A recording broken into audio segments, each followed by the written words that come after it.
जय जोहार संगवारी मन, आप मन सबके आपके अपन परिवार आसमा सिविल एकेडमी के डेली करंट अफेयर में मैं इशार अहमद आप मन सबके जोहार स्वागत करता हूं और आशा करता हूं कि आप जम्मू मन स्वस्थ हवो और बिल्कुल मस्त हवो। मोर संगवारी मन, आज हमन पढ़बो 21 जुलाई के इंपॉर्टेंट करंट अफेयर ला, जो कि हमारे एग्जाम के लिए बहुत ही इंपॉर्टेंट हवे। तो वीडियो में शुरू से अंत तक बने रही हो। अगर चैनल में नवा हो तो चैनल ला सब्सक्राइब कर ली हो, और अगर पहली से हो तो भैया शेयर कर देवा फट से। ठीक है, चलिए अपन सत्र ला स्टार्ट करथन। आज की पॉजिटिविटी हमारे सामने में हवाए। मजबूत होने का मजा तभी आता है जब सारी दुनिया कमजोर करने में लगी रहे। यह सच्चाई है। जीवन में आपको कमजोर करने के लिए बहुत सारे लोग आते रहेंगे, लेकिन आप मजबूत होते जाओगे तभी मजा आएगा आपको। बात में बहुत गहराई है, सोचिएगा जरूर। ठीक है, चलिए। जांजगीर के विष्णु मंदिर का निर्माण निम्न में से किस कलचुरी शासक ने किया था? तो किसने किया था? जाजल्य देव प्रथम ने किया था। तो रोशनी देवांगन ने बिल्कुल सही आंसर दिया है, जाजल्य देव प्रथम। अब पढ़ेंगे जाजल्य देव प्रथम के बारे में। जाजल्य देव प्रथम का भी शासन बहुत ही अच्छा था, बहुत ही शानदार। लगभग 30 सालों का शासनकाल रहा है इनका, 1090 से 1120 तक। ताक्षला देवी से इनका विवाह हुआ था। रतनपुर शिलालेख से इनके बारे में पता चलता है, और गज शार्दुल इनकी उपाधि थी।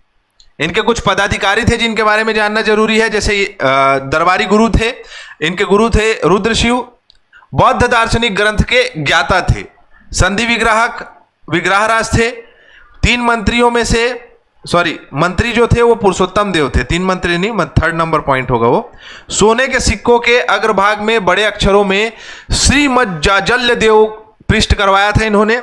और दूसरी तरफ कलिंग देह की नृपति गंग पर मिली विजय का प्रतीक जो है इन्होंने बताया, उसमें छपवाया था, जो कि उनकी विजय गाथा को प्रदर्शित करता है।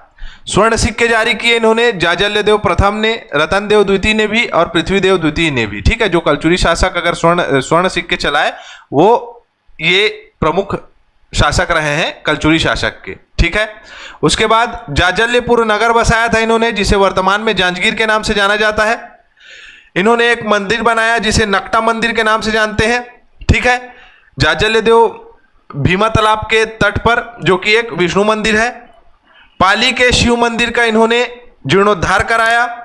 इस मंदिर के द्वार पर श्रीमद जाजल्य देवस्य कीर्ति उल्लेख इसमें उत्कीर्ण करवाया इन्होंने, अपना नाम लिखवाया। ठीक है, तो ये प्रमुख फैक्ट्स हैं जो कि हमारे एग्जाम में पूछे जाते हैं। अब आ जाते हैं छत्तीसगढ़ विधानसभा में हाल ही में किस विधेयक को ध्वनिमत से पारित कर दिया गया है, जिसे राज्य में ईज ऑफ डूइंग बिजनेस और ईज ऑफ लिविंग की दिशा में महत्वपूर्ण कदम माना जा रहा है। ठीक है, तो आप सभी को बता दूं, जन सुविधा विधेयक पारित किया गया है। ठीक है, मतलब ऐसा विधेयक, जन विश्वास विधेयक, जन सुविधा लिखा है भाई, अरे एक जैसे दिख रहे हैं ना, जन विश्वास विधेयक होगा, है ना। जन विश्वास विधेयक जो है पास किया है इस हमारे छत्तीसगढ़ विधानसभा में। इसमें मुख्य बात है, ये देख सकते हो आप, यहां से एक लाइन में समझ जाओगे कि ब्रिटिश कालीन जो कानून थे उनको हटाकर सरल किया गया है कानूनों को, जिसमें छोटी छोटी गलतियों के लिए, जैसे कि दस्तावेजों में देरी, जानकारी अपडेट करना, इन सभी चीजों में अपराध नहीं माना जाएगा और जेल नहीं भेजा जाएगा। ठीक है, साथ ही साथ शराब में जो है एक नियम लाया गया है। सार्वजनिक क्षेत्र में अगर शराब पीते पाए गए तो पहली बार में जुर्माना और दूसरी बार में टाटा बाय बाय, जेल होगी। ठीक है, उसके बाद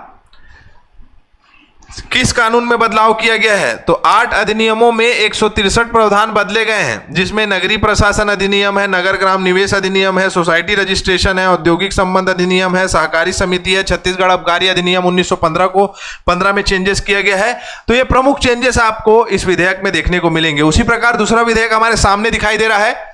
छत्तीसगढ़ विधानसभा में हाल ही में किस विधेयक को राज्य की आर्थिक स्थिरता और सतत विकास सुनिश्चित करने के उद्देश्य से पारित किया गया है?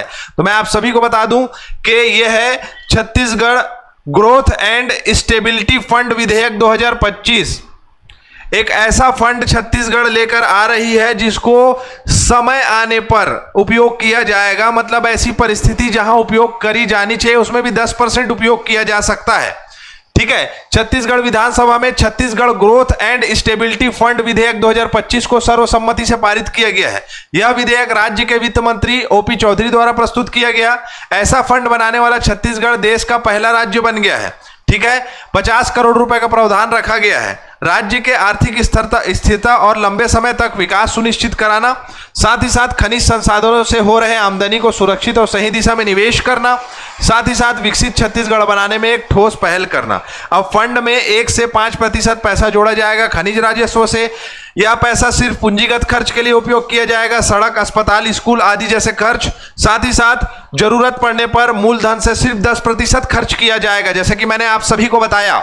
ठीक है, तो इसे याद रखें। हाल ही में छत्तीसगढ़ वन विभाग ने किस अधिनियम के अंतर्गत सामुदायिक वन संसाधन अधिकार के क्रियान्वयन हेतु स्वयं को नोडल एजेंसी घोषित करने से संबंधित आदेश पारित किया है? तो वन अधिकार अधिनियम 2006 को। ठीक है। बिल्हा में जो है आपका बिल्हा एक ऐसा क्षेत्र हो गया है जो आपका 20,000 से कम आबादी वाले शहरों की श्रेणी में आ गया है और स्वच्छ शहर बनकर प्रथम स्थान हासिल किया है। आज का प्रश्न है, गंगवंशीय अनंत वर्मन चोटगंग को किस कलचुरी राजा ने पराजित किया था? आपको इसका आंसर देना है। सिंपल सा प्रश्न है। हमारा सत्र यहां कंप्लीट होता है। मैं इसी के साथ इजाजत चाहूंगा। जय जोहार, जय छत्तीसगढ़।